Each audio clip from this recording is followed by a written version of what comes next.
interesante todo su contenido.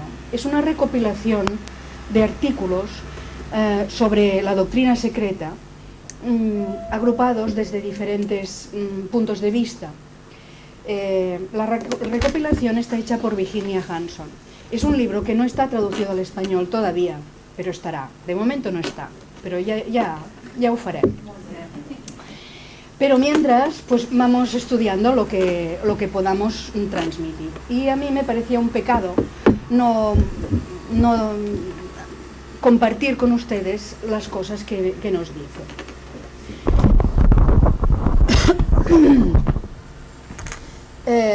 La primera parte de este libro nos habla está dividido en diferentes partes, y la primera se centra en lo que es la doctrina secreta, cómo se hizo, y en la figura de Blavatsky.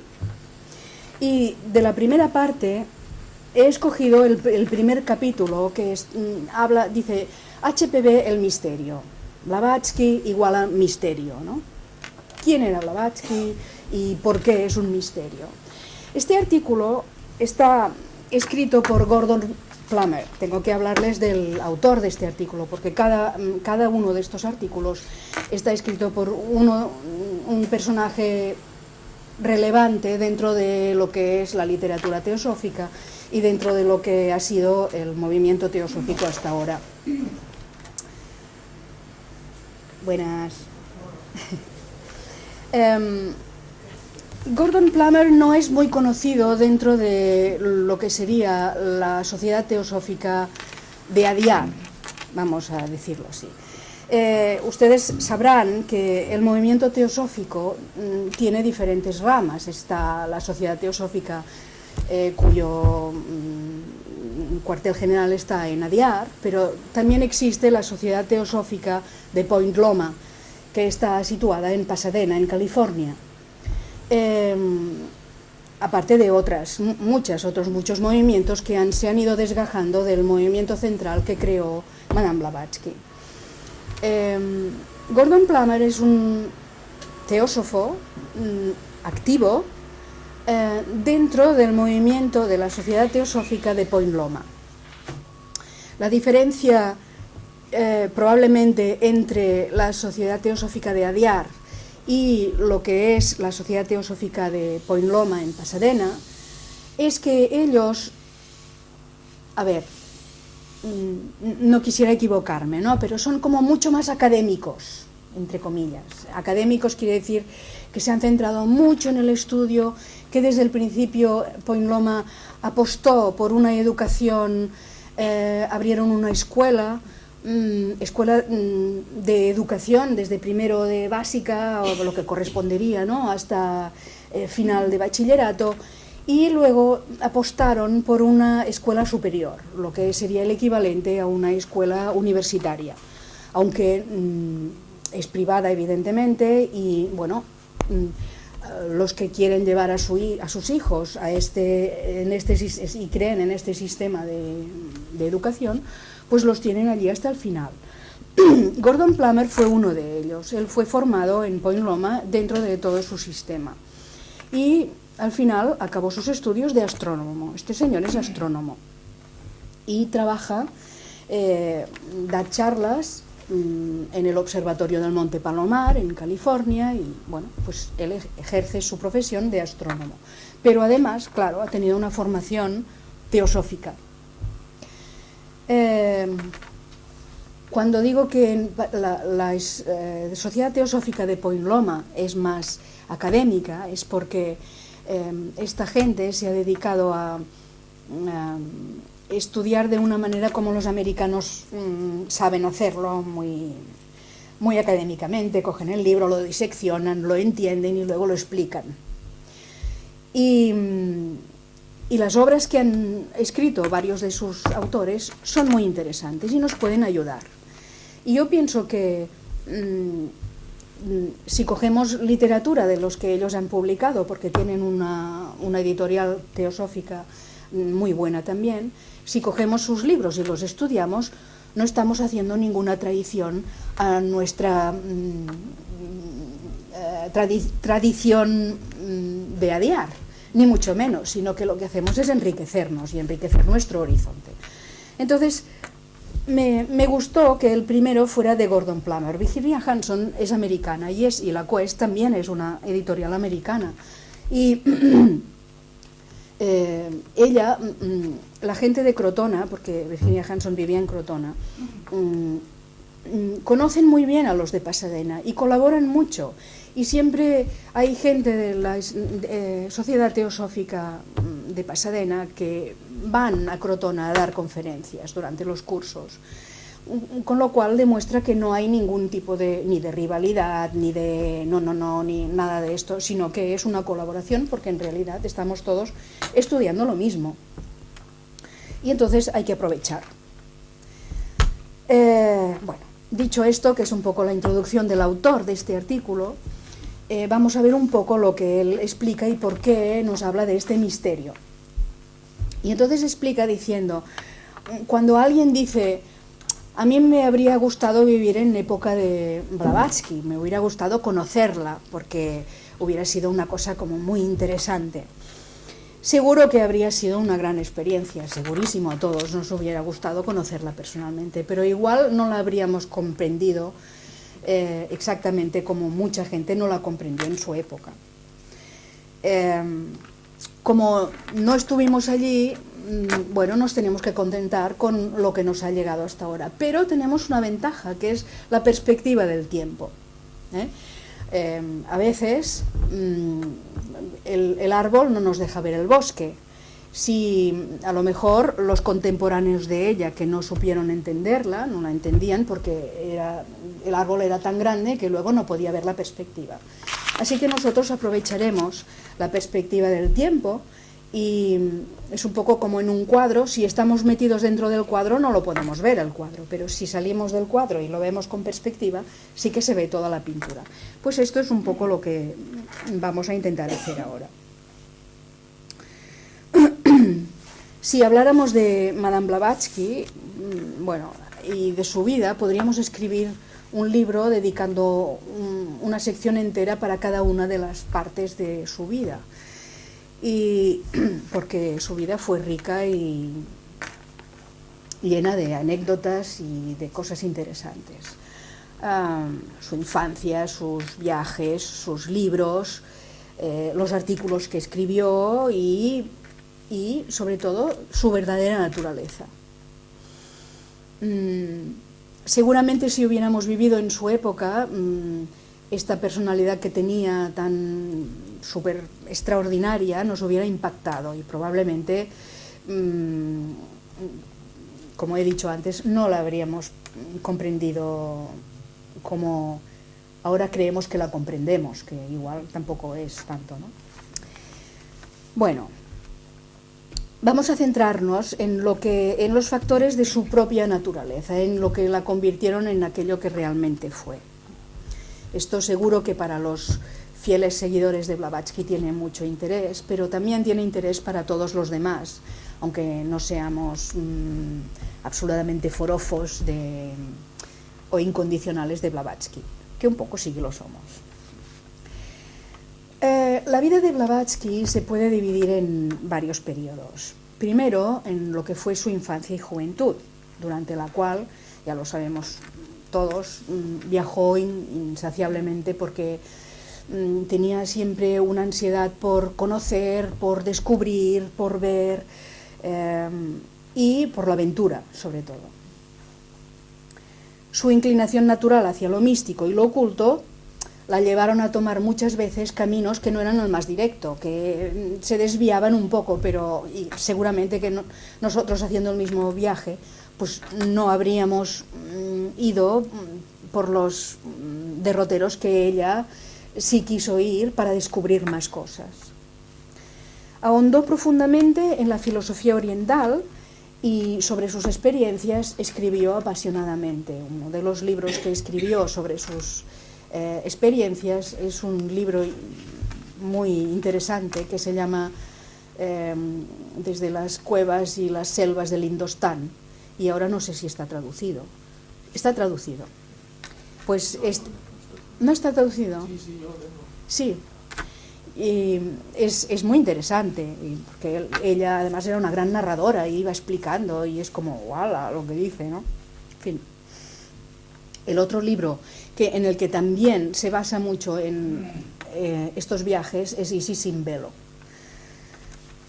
Tanto uno como otro son de lectura recomendada y como muy absorbente, ¿no? Isis sin velo, cuando se publicó la primera vez, publicaron 1000 ejemplares y en 10 días los 1000 ejemplares se agotaron. Y desde entonces, que se publicó en 1877, no ha dejado de editarse. Es un libro que se ha ido editando una vez después de otra por la importancia que tiene. El segundo periodo de su vida que trataremos de comprender es el que ella dedicó a esta preparación intensiva a la que se sometió para el trabajo para la que se esperaba de ella.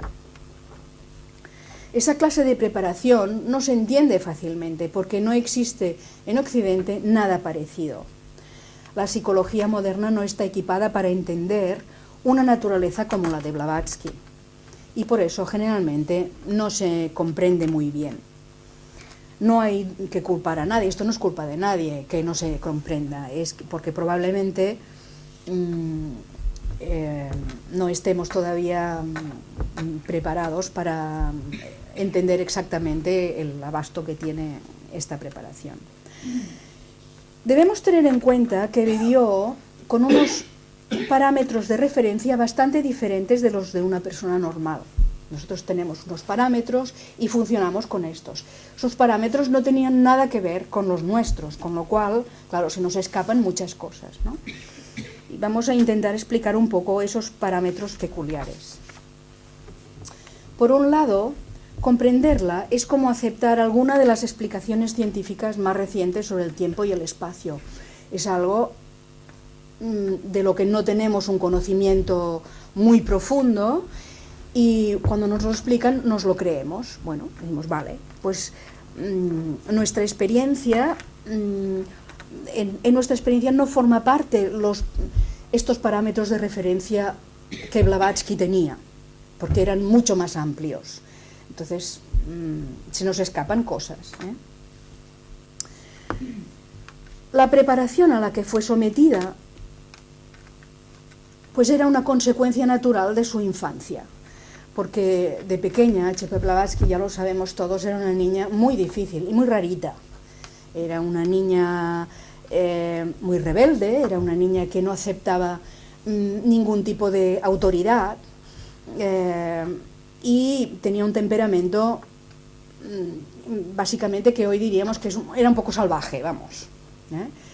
Pero tenía unas características determinadas que la hacían apta para el trabajo para el que estaba llamada a hacer. No era una simple contestataria, porque los que protestan siempre los contestatarios, ¿no? Pero ella no era esto, tenía, además de ser contestataria, porque rechazaba toda autoridad, lo que tenía eran unas determinadas cualidades esenciales que encajaban perfectamente con el programa que varios miembros de una fraternidad de adeptos de Oriente llevaban ya mucho tiempo preparando, buscando a alguien para poder dar estas enseñanzas. Esta fraternidad en Oriente era completamente desconocida en Occidente. Y entonces ellos querían realmente hacer entrar estas enseñanzas en el mundo occidental. A estos hermanos se les conoce en Oriente con varios nombres, son los Mahatmas, son los maestros de sabiduría, son los hermanos mayores de la humanidad, etc. Bueno, ellos en las cartas de los maestros explican esto y déjenme leerles un poquito lo que dicen. Dice, durante incontables generaciones el adepto edificó un templo de rocas imperecederas, una torre gigantesca de pensamiento infinito, donde moró el titán y donde, si fuera necesario, todavía viviría solo, sin salir más que al final de cada ciclo, para invitar a los elegidos de la humanidad a cooperar con él y para ayudar a su vez a iluminar al hombre supersticioso. Y nosotros proseguiremos con ese nuestro trabajo periódico y no permitiremos que se frustren nuestros intentos filantrópicos hasta el día en que los cimientos de un nuevo continente de pensamiento estén firmemente asentados y que ninguna acumulación de malicia ignorante y de oposición, guiadas por los hermanos de la sombra, puedan prevalecer. Y sigue diciendo, este es del maestro KH, dice, pero hasta ese día del triunfo final, alguien tiene que sacrificarse. Si bien todos solo aceptamos víctimas voluntarias. La ingrata tarea la dejó a Madame Blavatsky postrada y desolada entre los vestigios del sufrimiento, de la incomprensión y del aislamiento. Pero ella tendrá su recompensa en el futuro, porque nosotros nunca fuimos desagradecidos. Con relación al adepto, ni uno de mi categoría, mi buen amigo, sino uno mucho más elevado, podría usted haber terminado, no uno de mi categoría, podría usted haber terminado su libro con unas líneas, bueno, entonces leo unos versitos de Lord Tennyson que dice: ¿cómo podríais reconocerle a este uno más elevado que yo? Estabais todavía dentro del círculo más limitado y él casi había alcanzado el último, el cual, con una zona de llama blanca, pura y sin calor, ardiendo en un espacio más grande y en un éter de azul oscuro, envuelve y ciñe todas las demás vidas. Bueno, un poco para ilustrar esto de que pasaron no sé cuántos cientos de años buscando y buscando a alguien hasta que encontraron a Madame Blavatsky, que estaba dispuesta a echar un cable. El hogar de estos hermanos, de estos adeptos, se encuentra en las remotas zonas transhimalaicas del Tíbet. Estos Mahatmas prepararon a Madame Blavatsky para el trabajo que se esperaba de ella y la instruyeron para que informara a Occidente del trabajo que ellos preparaban y sobre ellos mismos, porque en Occidente no se conocía la figura del Mahatma. Así que un importante aspecto de los esfuerzos de Madame Blavatsky tomó cuerpo con la correspondencia que mantuvieron los Mahatmas entre A.P. Sinet y ellos, que es este libro. Estas cartas, las originales, están en el Museo Británico, en Londres, y se pueden consultar previa autorización. O sea, hay que pedir autorización y entonces son como incunables, no se pueden tocar, están dentro de una vitrina y se miran, pero están allí manuscritas del maestro. Trevor Barker fue el que las recopiló todas y las publicó en 1923. Bueno, volvamos a Madame Blavatsky y su infancia. Cuando era pequeña, ella tenía unas inclinaciones mediumnísticas muy fuertes, era realmente una gran tendencia, y siempre la rodeaban fenómenos psíquicos. Y por descontado, allá donde fuera, siempre era el centro de atención y de polémica. Todo el mundo se tenía que fijar en lo que ella hacía. Ahora bien, la sociedad teosófica no fomenta estas prácticas psíquicas y siempre menciona los peligros que comporta para la salud, tanto física como mental, el buscar el desarrollo de estas prácticas, de estas facultades psíquicas. No obstante, como ella estaba dotada de esta naturaleza tan fuerte, se adaptó de una manera extraordinaria al tipo de preparación que le esperaba. ¿Por qué? Porque tenía que demostrar de una manera irrefutable la existencia de las fuerzas más sutiles de la naturaleza. No tenía que quedarse solo con las cosas, estos fenómenos psíquicos, sino que tenía que ir más allá y demostrar sin ningún lugar a dudas la existencia de estas fuerzas más sutiles. Pero para hacer esto, primero tenía que dominar completamente esos poderes que ella poseía, dominarlos bien. Así que durante las primeras etapas de su preparación, se trataba de que se librara de todas las tendencias psíquicas inferiores que poseía para sustituirlas por poderes ocultos genuinos. Hay una gran diferencia entre las dos cosas. Y la tarea la cumplió no sin coste para ella, porque le costó, enseguida se puso muy enferma, en más de una ocasión, y a pesar de todas las dificultades físicas y de las enfermedades que tuvo que sufrir, pudo mantener esta naturaleza psíquica tan fuerte y arraigada en ella bajo control. A partir de ese momento, con la ayuda de sus maestros, fue capaz de producir maravillas que incluso hoy, si la tuviéramos aquí, las produjera. El estudiante más ducho en esoterismo diría, esto no me lo creo, seguro que no. Pero bueno, cuando cumplió 21 años, estaba en Londres y fue la primera vez que entró en contacto físico con el doctor su maestro, el maestro M. Y en aquella ocasión el maestro le explicó cuál era el destino que le esperaba. Y le explicó de qué iba la cosa y todos los sufrimientos y todos los padecimientos que sufriría. Y le dio la opción, le dijo, esto está aquí, para ti, ¿lo tomas o lo dejas? Como este trabajo implicaba un servicio genuino y era una gran recompensa para el alma, ella no lo dudó ni un momento.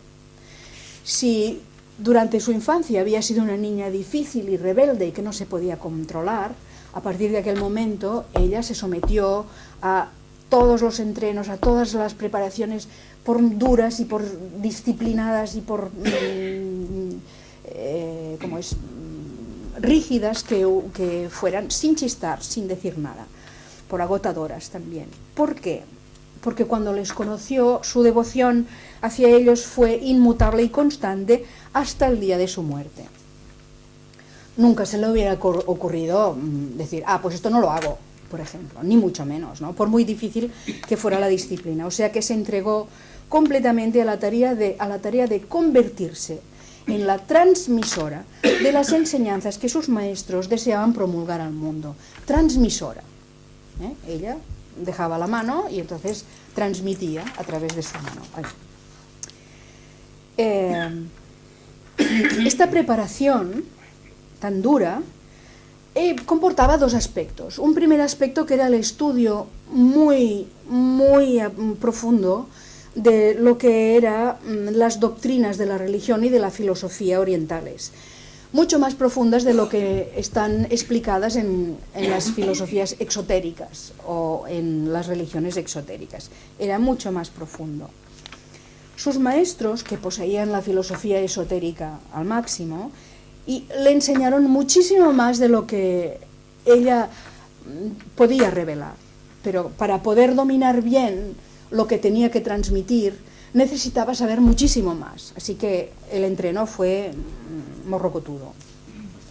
El segundo aspecto de esta preparación fue la transformación de su ser. Una transformación radical. Y aquí es donde hay que dejar de lado la psicología y hablar un poco de lo que es la teoría y la doctrina de la existencia de los seres espirituales. Porque así entenderemos la diferencia de lo que es la persona, Madame Blavatsky la mujer y Madame Blavatsky la maestra. La sabiduría antigua sostiene que en cada ser humano hay una esencia divina intrínseca, pues deriva de ella. Es decir, que la esencia divina está en cada uno de nosotros, es la deidad misma. Entre esa esencia divina y el cuerpo físico, entre la esencia divina y el cuerpo físico, hay muchos grados o niveles de conciencia, manifestándose en los diferentes yoes del hombre, que se conoce como los 7 principios. A pesar de que cada yo o principio de esos es una entidad en sí misma que aprende y que crece, se podría comparar la corriente entera de conciencia que forma el hombre con un espectro de luz desde el rojo hasta el violeta. Cada uno de los 7 colores tiene su propia característica, pero dentro del espectro la graduación es tal que es prácticamente imposible decir dónde acaba un color y dónde empieza el otro. Esta es un poco la dificultad de los 7 principios. De la misma manera, cada uno de los yoes del hombre tiene sus características propias. el yo en el que la conciencia se focaliza más, y por lo tanto es la más importante, o parece la más importante, es la personalidad, que incluye la mente, incluye las emociones, los deseos, así como todos los sentidos que funcionan a través de los órganos del cuerpo físico. Ahora bien, esta personalidad no ocupa un lugar muy prominente en el espectro de la naturaleza del hombre. No es la más prominente. Algunos de los yoes superiores ya han evolucionado más allá del estado mediocre en el que se halla la personalidad. Y uno de estos yoes es el guía o maestro interior, el maestro interno. Puede que este concepto se nos escape un poco, pero quien sabe de la existencia de ese maestro interno y lucha por encontrarlo, aprende a conocerlo. Descubre que el verdadero secreto de la meditación es capacitarnos para situarnos con la actitud del estudiante frente al mentor y así desarrollar la capacidad de tomar nota de nuestro propio maestro interior. Descubre que su propio maestro interno es la fuente de sabiduría y de conocimiento, porque está conectado con esta sabiduría divina, la deidad misma que somos. Y a partir del momento en el que se descubre este maestro interior, que es la fuente de sabiduría y de conocimiento, se desarrolla una relación con él que cambia por completo la vida. Solo cuando un estudiante es capaz de desarrollar esa facultad de reconocer a su propio maestro interno, puede reconocer a otros como los que enseñaron a H.P. Blavatsky. De hecho, los maestros no pueden hacer nada hasta que no hayamos despertado este maestro interior. Porque mientras no hayamos despertado esta capacidad de reconocerlo, no sabremos reconocer al maestro, a los maestros adeptos. Esto no es culpa de nadie, cada uno a su ritmo, Esto solo depende de cada estudiante. Por lo tanto, no es fácil para los maestros encontrar a la persona adecuada que pueda seguir este entreno tan especial que se necesita para un trabajo tan sumamente difícil como es el de llegar a iluminar finalmente a la raza humana. En la carta 26 es aquí donde el maestro dice, después de casi un siglo de búsqueda infructuosa, nuestros jefes, los de los adeptos, tuvieron que valerse de la única oportunidad para enviar un cuerpo europeo a tierra europea para que sirviera de lazo de unión entre ese país y el nuestro. Recuerden lo que ella intentó explicar y que ustedes entendieron bastante bien, es decir, la realidad de los 7 principios. Esto es interesante. La realidad de los 7 principios en el ser humano completo. Ahora bien, nadie, hombre o mujer, a menos que sea un iniciado del 5º círculo, puede dejar los recintos de Bodhlas y regresar al mundo en su íntegra totalidad, si se me permite usar esta expresión. Uno, por lo menos, de sus 7 satélites, tiene que permanecer atrás por 2 razones. La primera, para formar el lazo de conexión necesario, el hilo transmisor, y la segunda, como la más completa garantía de que ciertas cosas no serán nunca divulgadas. Esto es casi lo más interesante de esta charla. Vamos a explicar qué quiere decir esto.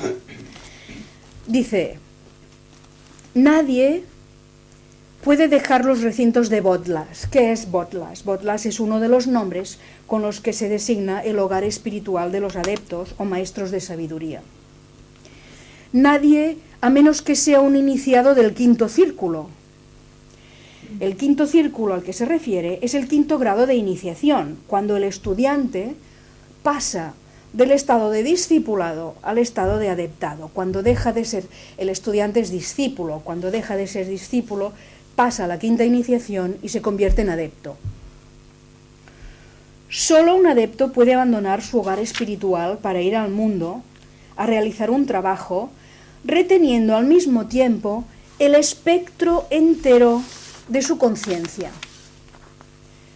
Solo un adepto sabe cómo operar sin la ayuda especial que necesitaría un discípulo de parte de sus propios jefes.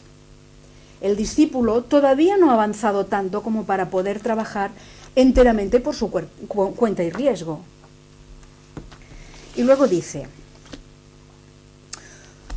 uno por lo menos de sus 7 satélites debe permanecer atrás, por 2 razones. ¿Qué son los 7 satélites? Dice, uno de los 7 satélites se refiere a uno de sus yoes o principios. Uno tiene que quedar. No se dice cuál de ellos, y tampoco podemos especular mucho, porque seguramente depende de cada discípulo, o de cada discípulo en este caso, ¿no? O de cada individuo. Madame Blavatsky, hay un libro, unas cartas recopiladas de Madame Blavatsky que le escribe a Pessinet, que no son estas, son de Blavatsky, y en ellas hay una carta de Hume que le escribe a Madame Blavatsky, y Madame está metida dentro de las cartas estas. Hume, que era uno de los estrechos colaboradores, expresa su escepticismo sobre esta cuestión de los 7 principios. Venga, ¿qué va? ¿Qué dices? Que uno se queda y todos los demás vienen. Bueno. Y dice, ahora ya lo sé todo sobre la explicación que dan los maestros sobre, los hermanos, cuando dicen que usted está tullida psicológicamente. Y en esta misma carta el maestro M escribe de su puño y letra, así en el margen, y dice, no lo está, se equivoca, no está tullida psicológicamente.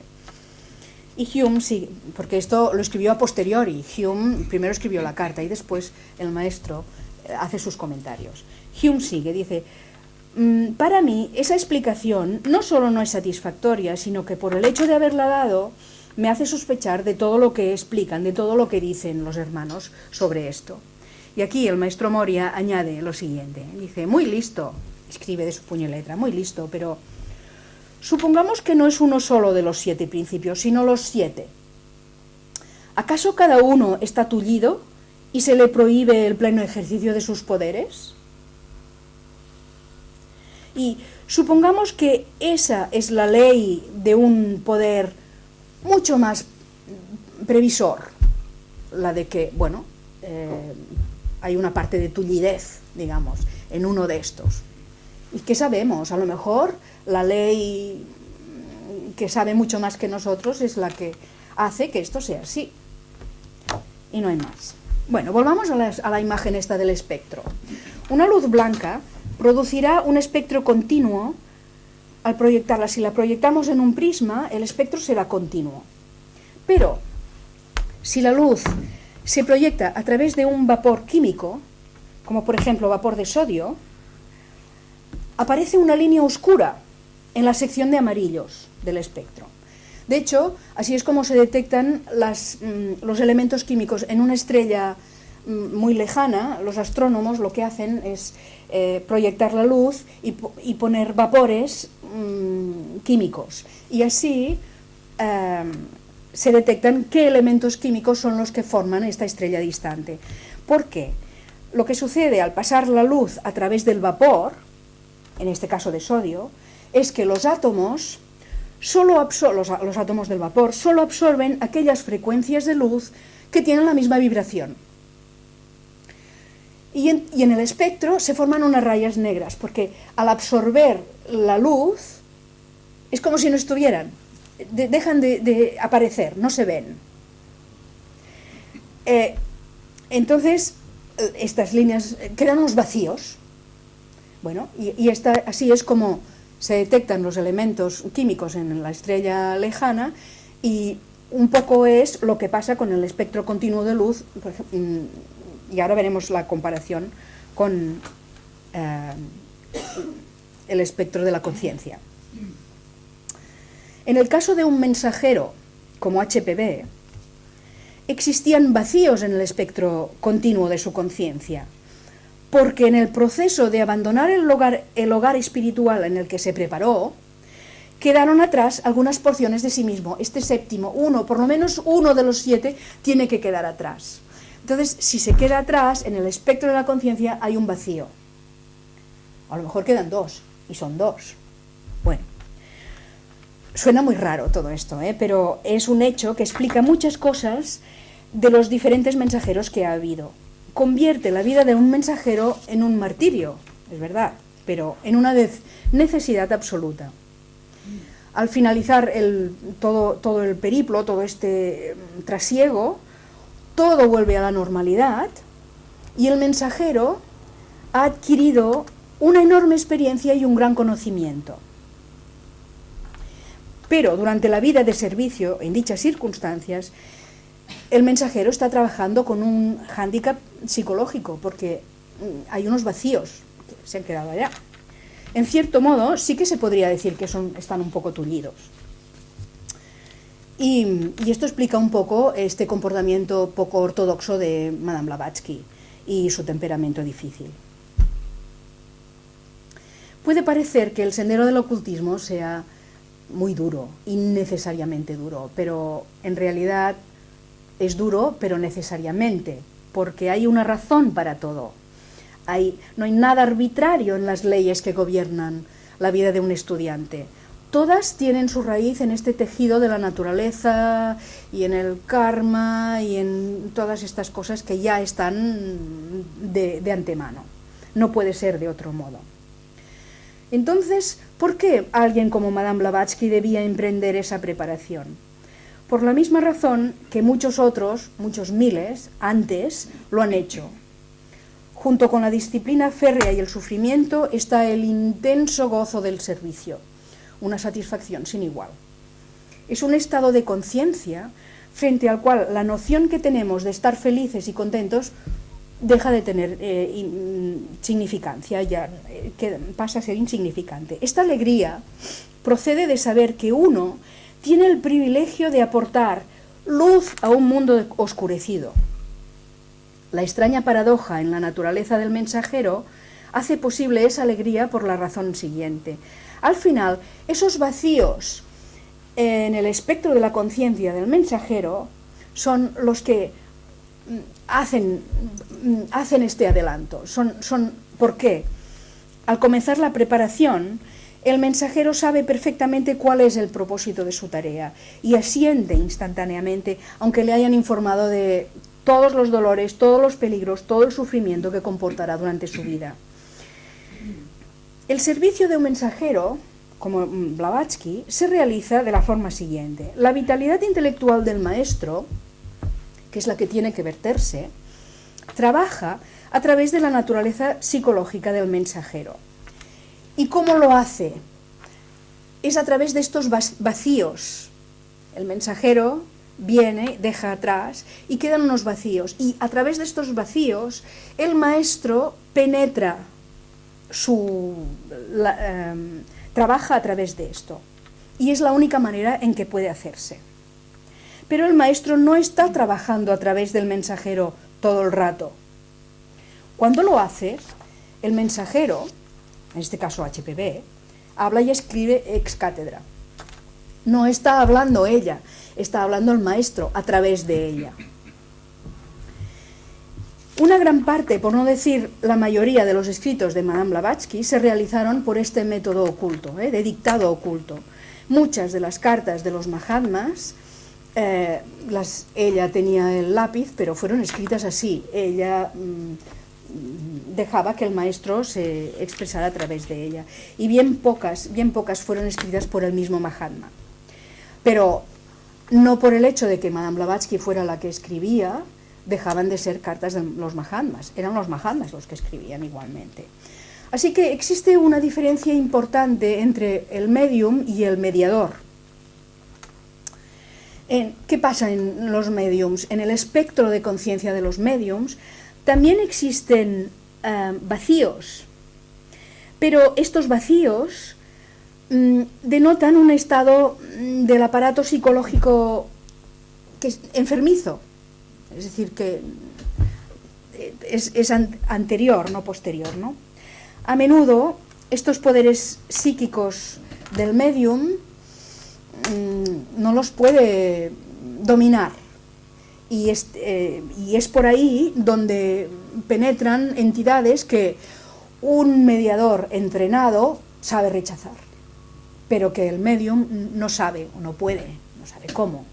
Y entonces es cuando en el estado de trance el medium no sabe, después cuando se despierta no sabe lo que ha hecho, no es consciente de lo que ha pasado. En cambio, amb Blavatsky sí. Bueno, esta es una de las razones más importantes o principales por las que los maestros siempre desaconsejan no desarrollar estos poderes psíquicos. Solo ellos saben cuándo es el momento para el desarrollo. En caso de producirse, sería con el propósito de que esos poderes fueran servidores de otros muchos mayores, los genuinos poderes espirituales, que son los primeros que hay que despertar. Primero los espirituales, y lo otro viene solo. En el caso de un mediador es totalmente distinto del medium. Mientras está operando como portavoz del maestro, tiene despiertas todas sus facultades, que el medium no. Dicha actividad no se acompaña de un estado de trance. El mediador sabe exactamente lo que está haciendo y se entrega gustosamente para así transmitir el mensaje que el maestro debe promulgar. Por lo tanto, vemos que la palabra mediador es sinónimo de mensajero. La capacidad de realizar esta tarea es lo que hace que todo el sufrimiento y toda la incomprensión valga la pena. No hay mejores palabras para definir el espíritu del trabajo de H.P. Blavatsky que las publicadas en la revista Lucifer en septiembre de 1891. Ella las publicó. Y dicen esto, y así acabamos. No hay peligro que un valor tenaz no pueda conquistar. No hay prueba que una pureza impecable no pueda superar. No hay dificultad que un fuerte intelecto no pueda vencer. Para aquellos que lo consiguen, la recompensa es inefable, el poder de bendecir y salvar a la humanidad. Para los que fracasan, hay otras vidas en las que el éxito se puede alcanzar. Muchas gracias.